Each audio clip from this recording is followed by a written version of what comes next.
কোনো বাড়তি ঝামেলা ছাড়াই খুব সহজেই চুলায় মাত্র ১ মিনিট জাল করে এই কাঁচা আমের মোরব্বাগুলো তৈরি করে সংরক্ষণ করতে পারবেন ১ বছর পর্যন্ত।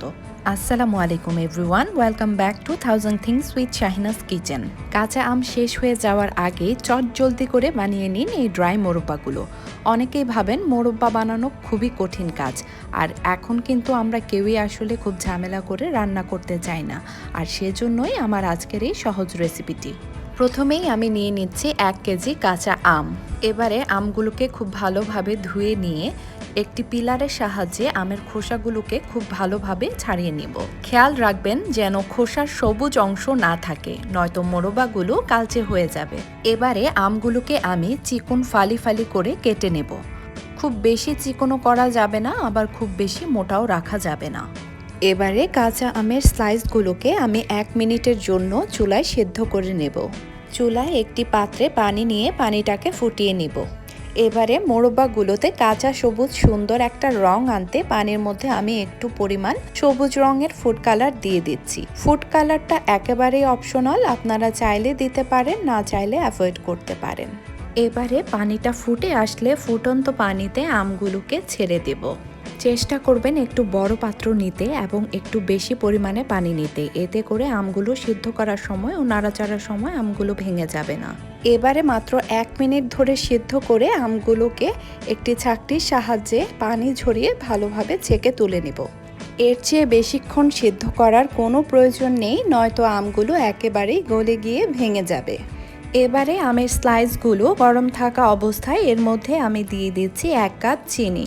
নর্মালি কিন্তু আমের মোরব্বা তৈরিতে প্রচুর পরিমাণে চিনির প্রয়োজন হয়, কিন্তু এই রেসিপিতে খুব বেশি চিনির প্রয়োজন নেই। এবারে আমের সাথে চিনিগুলোকে খুব ভালো করে মিশিয়ে নিতে হবে, আর এরপর এটাকে আমি ঢেকে রেখে দেব কমপক্ষে ২ থেকে ৩ ঘন্টা। আর এই ২ ঘন্টার মধ্যে চিনিটা সম্পূর্ণরূপে গলে যাবে এবং এই চিনির শিরাটা আমের মধ্যে খুব ভালোভাবে ঢুকে যাবে। এবারে চিনির পানি বা শিরা থেকে আমের টুকরোগুলোকে ছেঁকে এক এক করে তুলে নিতে হবে এবং একটি ছড়ানো ট্রের মধ্যে আমের টুকরোগুলোকে ছড়িয়ে দিতে হবে। চিনির যে বাড়তি শিরাটা রয়ে যাবে সেটা আপনারা সুগার সিরাপ হিসেবে ব্যবহার করতে পারবেন, আর এই সুগার সিরাপ দিয়ে আপনারা চাইলে শরবত, সেমাই বা মিষ্টি তৈরি করতে পারবেন। এবারে বারান্দা বা রোদের যে কোনো একটা জায়গায় এই ট্রেটাকে রেখে দিতে হবে ৪ থেকে ৫ ঘন্টার জন্য, আর ছাদে হলে কড়া রোদে ২ ঘন্টা দিলেই হয়ে যাবে। কড়া রোদে মাত্র ২ ঘন্টা শুকিয়ে নেওয়ার পর দেখুন আমের মোরব্বাগুলো কিন্তু এরকম দেখতে হয়েছে। এবার এগুলোকে একটি সাইডে রেখে দেব। এবার পাউডার সুগার বা আইসিং সুগার বানিয়ে নেয়ার পালা। ব্লেন্ডারের জারে কিছু পরিমাণ চিনি নিয়ে খুব ভালোভাবে ব্লেন্ড করে নিলেই তৈরি হয়ে যাবে পাউডার সুগার বা আইসিং সুগার। এবার আমের স্লাইসগুলোর সাথে আইসিং সুগার খুব ভালোভাবে মিশিয়ে নিতে হবে, আর এক্সট্রা চিনির গুঁড়া থাকলে সেগুলোকে ছেড়ে নিতে হবে। এবারে দেখতেই পাচ্ছেন চিনির গুঁড়া দেওয়ার পর আমের মোরব্বাগুলো দেখতে কি সুন্দর হয়েছে।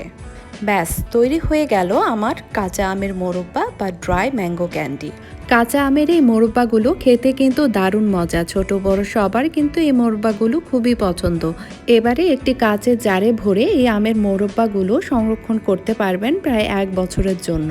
তো আশা করছি আমার আজকের এই রেসিপিটি আপনাদের কাছে ভালো লেগেছে। দেখা হবে নেক্সট কোনো রেসিপি নিয়ে। ততদিন পর্যন্ত ভালো থাকুন, সুস্থ থাকুন। আল্লাহ হাফেজ।